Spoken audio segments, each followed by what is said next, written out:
All right, so Saturn in Sagittarius can have a couple of different looks for a person with this placement.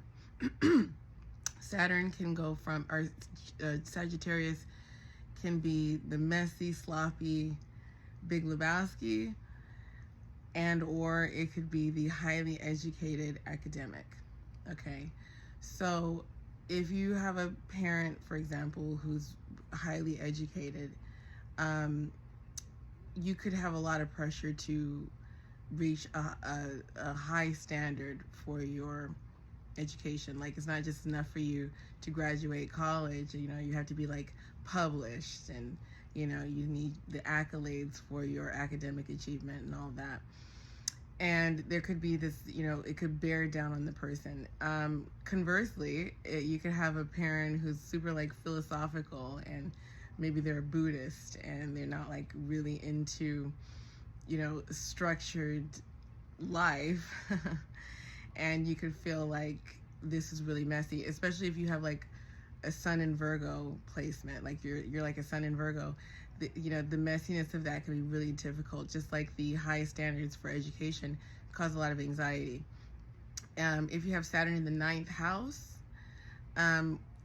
what's probably really common with that placement is having to spend a lot of time getting higher education, and or spending a lot of money or going into debt for it, especially if you have like Saturn in Scorpio.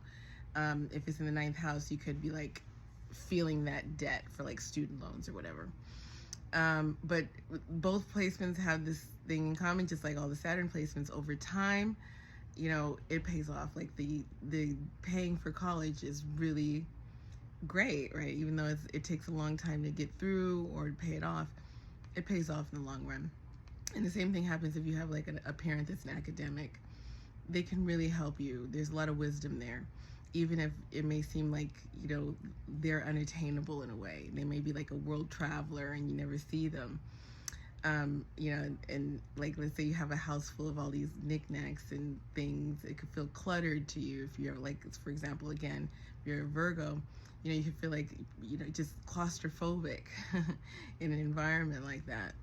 But over time, you will realize, you know, this imparted a lot of wisdom onto you, and you might find yourself able to like relax in different cultures, different settings. And if you have Saturn in the 9th house, you know, you might, you know, really benefit from that degree more than most people.